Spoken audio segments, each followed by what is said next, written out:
G'day, welcome to This Is Riffin'. Today we're going to look at King of the Road by Fumanchu.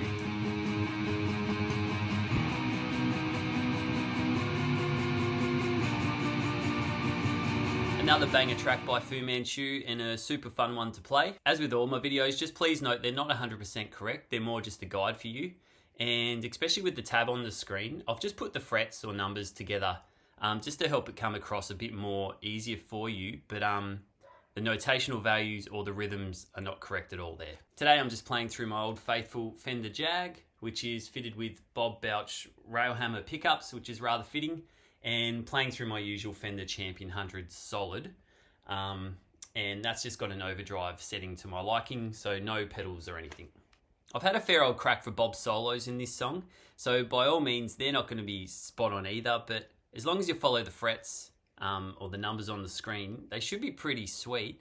I won't be playing with the song either, so the feel might be a bit off, and obviously my skill level is no way near as good as Bobby Boy's. And I'm always happy to have an open discussion about if you think I'm doing something completely wrong or another way you could play it, which could help out some other players as well. So to play this ripper track, you'll just have to tune your guitar to D standard tuning, which goes like this: D, G, C, F, A, and D. But I'll just refer to standard tuning being E, A, D, G, B, and E.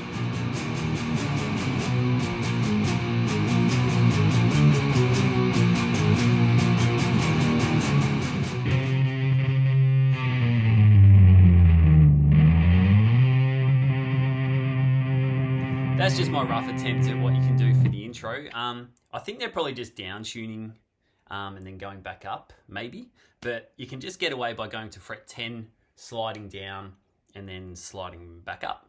And then to bring in the first riff, there's just the guitar doing a power chord at fret 10 on the top string, which is fret 10, and fret 12 on the A, just as a power chord. And throughout the video, I'll probably just use my pinky a lot for the power chords, but yeah, you can get away with your third finger as usual too.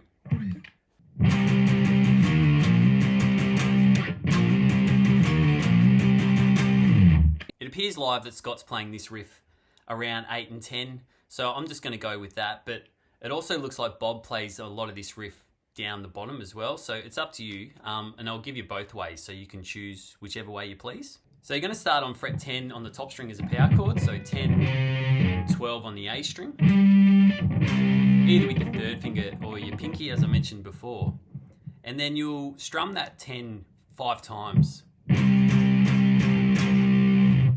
before going to the A string, doing a power chord on fret 8 and fret 10 on the D.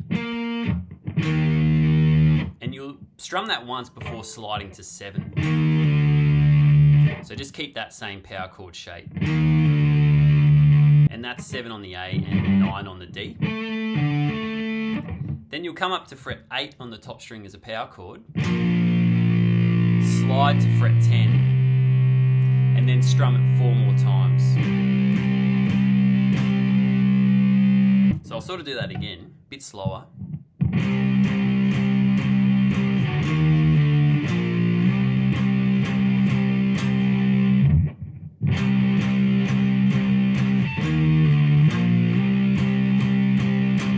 The second time's pretty much the same, except you're going to start on fret 8 on the top string as a power chord, slide to 10 as a power chord, and then strum it 3 times before going down to A at fret 8 as a power chord, slide to 7, back up to fret 8 on the top string as a power chord, slide to 10 as a power chord, and then 4 more strums. So I'll just play that second one. And again. And I'll just put them together now.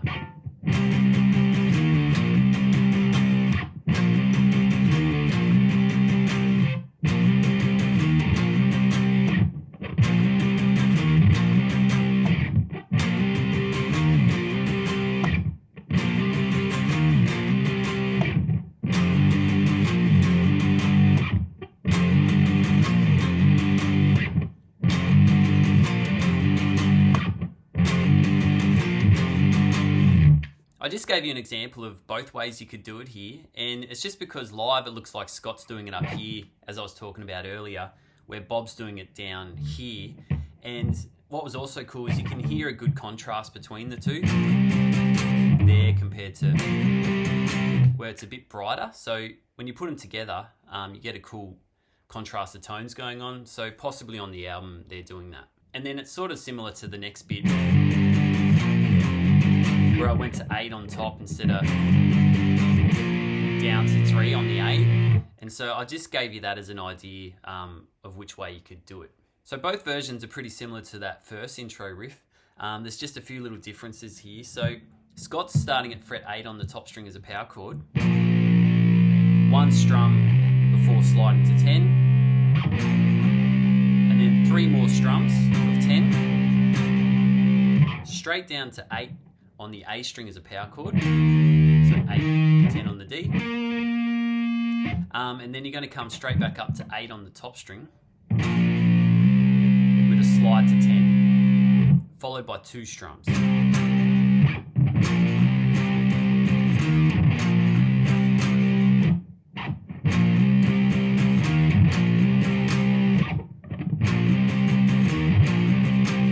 And that fits in sick with Brant's beat in the background there. So it's just sort of cutting off that slide to 7, which you did in the first part. But yeah, pretty similar. Bob's version's exactly the same, except it's down at 3 on the A string as a power chord. So 3 on A, 5 on D. You'll strum that once, then slide to 5 as a power chord. 3 strums of 5, and then you'll go up to fret 8 as a power chord on the A string. And it does sound like there's a slide going on in the recording, which makes me think Bob's possibly doing it here. After that slide, you'll go back to 3 as a power chord on the A string, slide to 5, and then 2 strums of 5.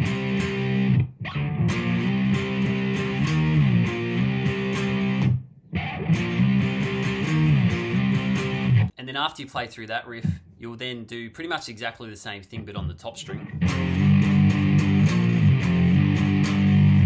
And that starts at fret 3 as a power chord on top string, slide to 5, 3 strums of 5,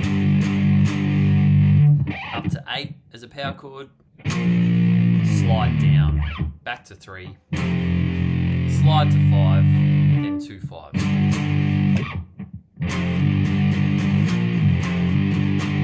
Which just sounds cool. So it's just a heavier version of that previous one. And then possibly the other way you could do it is you do the same thing, but instead of going up to 8 as a power chord on the top string, go to 3 as a power chord on the A string. So 3 on the A, 5 on the D.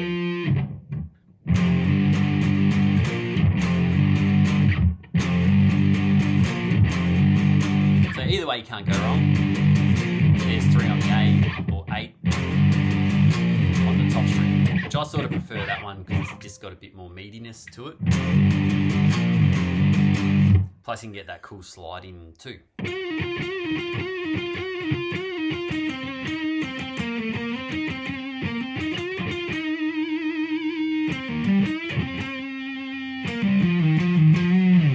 So that was my pretty rough attempt at solo 1, and that's around the minute mark. I mentioned earlier, this isn't going to be 100% correct. My feel is a bit off there because I'm not playing with the song, and also Bob's just on another level with his abilities, but that's pretty right, I think. I'm doing most of my solos up here throughout the song, so on the G at 12. So around this area, where it's possible Bob's doing it more down here before moving it up, so you could take it down an octave. You might get a bit more grip with the strings here because they're tighter, as opposed to up here. They're a bit more looser, and so yeah, muck around there. I'm just a bit more comfortable up here, so I've written out the solos around this spot. So I hope that makes sense. I'm not going to go into full detail with the solos. I'll just let you muck around with them. I'll give you some little tricks and tips along the way, I suppose, but the first bit's a bend at 12 A lot of these moves happen where you bring it up and then bring it back down, followed by a pull off. And then you can go back to 12, which is happening at the start there.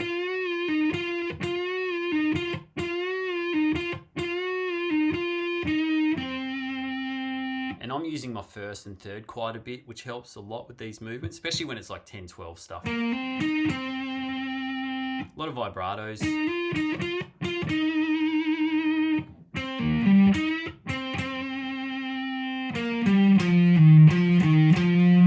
And I think he finishes here with a bend, and it sort of just cuts off in a sense. But those last two bars, this is a cool move where it's 10 on the D, up to 12 on the A, then 10 on the A with a slide to 8, and that just rolls off really nicely. Then 10-8 is a pull off, and I think he does a little bend there.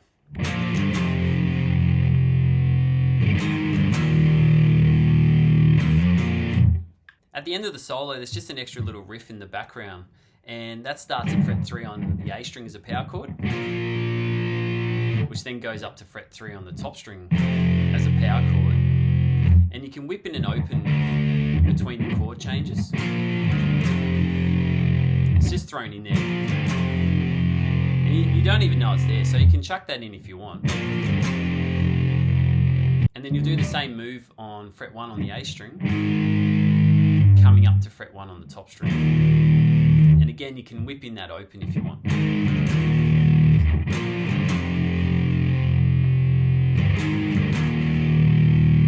And then I think this move's going on where it's a 1 to 3. I think I did it as a slide in my example, but you could do it as a hammer on. And it's 3 on the A.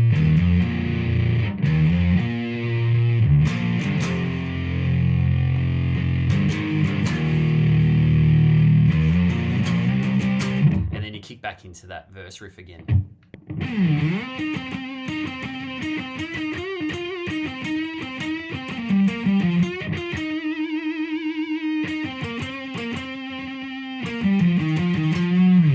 Around the 140 mark is another sick solo by Bob, and again I'm around the 12 and 10 mark on the D and the G, using a lot of my third and first fingers.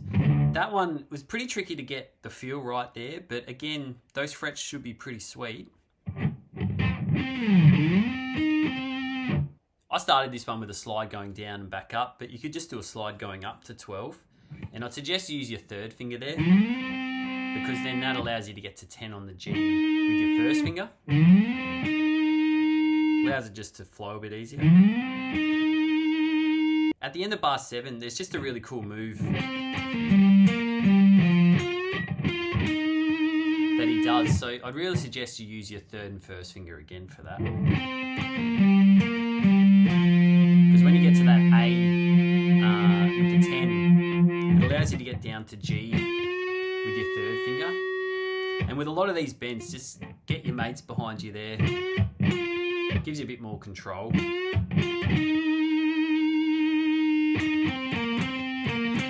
That's a cool move. And then right at the end, again, he sort of cuts it off. So I think it's like a bend and then a little slide to finish it off. Around the 202 mark, there's just a power chord at fret 10 on the top string.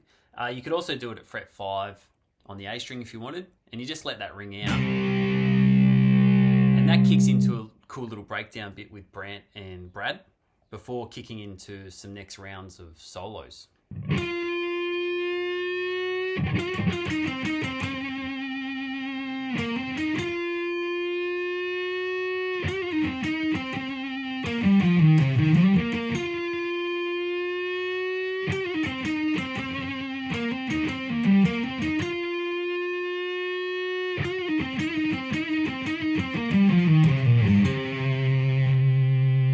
Solo number 3 takes place around the 214 mark. There's actually 2 different guitar tracks going on there, but I gave you the main one. A lot of those controlled bends are going on, where I was trying to do that as smooth as I could, working it up and down. And same sort of moves with the other solos, all around the third and first finger, 12 and 10 on the D's and G's. And yeah, follow that through and you should be pretty good. The last two bars has a cool move again where it's 12 on the A. And if you start that with your third finger, it allows you to do that slide to 10 and 8 with your first finger. And then a 10-8 pull off on the top string, slide to 5 if you can with your first finger, and then finish on the 5 on the A.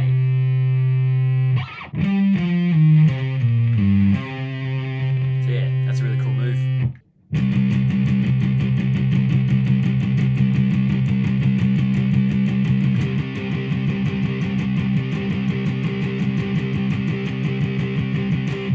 Over the King of the Rose says you move too slow bit. It's a palm mute at fret 10 on the top string as a power chord. And I also gave you an example where you can do it at 5 on the A if you want. So yeah, both sound cool. That goes on for quite some time. And another idea, you possibly don't have to do a power chord there, just 10 on the top string, and that works cool as well. Especially if you're doing downstrokes the whole time, which is a bit trickier to do to keep it up. So yeah, individual sounds cool.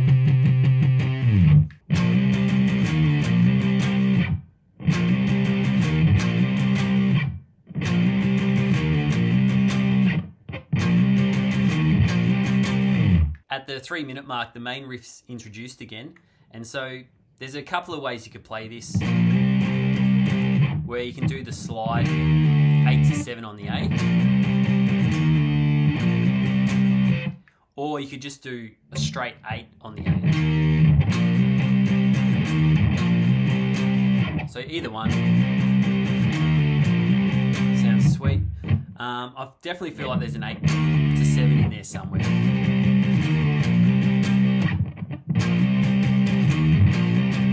And in the background, it's possible there's another guitar going, just fret 10 on the top string, while that main riff's chugging away.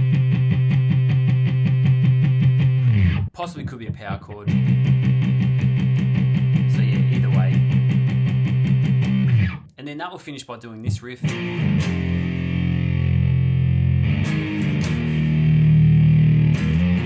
And I forgot to mention earlier, but you could possibly do, to finish it, go to 5 on the top string.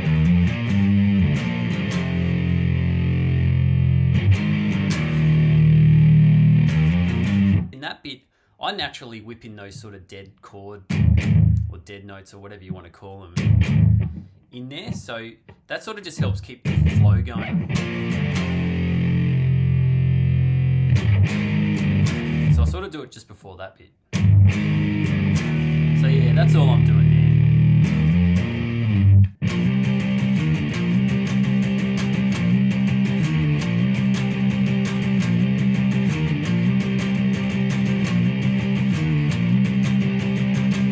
At the 3:17 mark, the main riff takes place again, but you're just sort of extending the chug on it. On the 10. So it still does a few of those, like either 8 on the A or an 8-7 as a slide. And then when you go back to the top string, 8 to 10 as a slide, this is as a power chord, but keep strumming the 10. So it does like 8 strums of 10 at the end, or after the slide, 7 strums. 1, 2, 3, 4, 5, 6, 7, which allows it to link back up.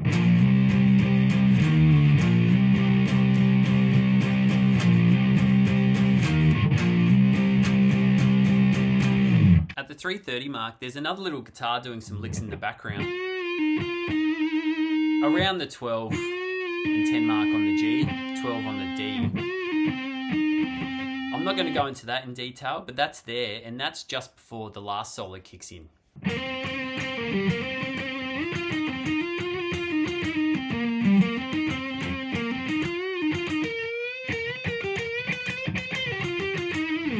That's definitely just an idea you can do at the end. Very rough around the edges on my behalf, so I apologise.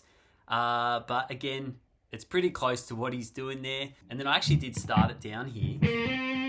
before working my way up, because you can hear a slide to the 12. In those last 4 bars there, I was doing some bends at 13, and the way I was playing it was a bit how you going, but Bob's definitely bending them up,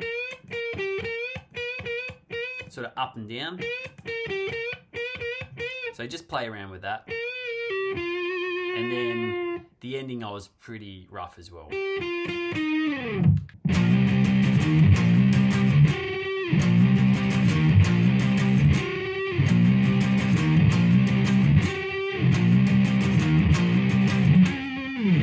Then to take out the song, one way you can play this last riff is just fret 8 as a power chord on the top string, as usual. And then you're going to jump down to 12 on the G and 10 on the B. Use your third finger for the 12, first finger for the 10 on the B, and then you'll bend the 12. Which is quite a quick move.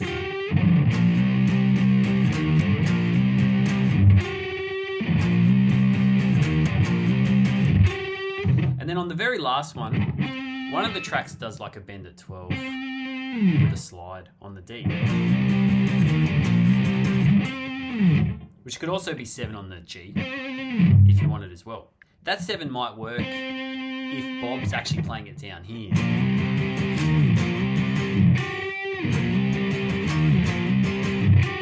So it's possible he's doing it there, which would allow him to do the 7 on the G a bit easier.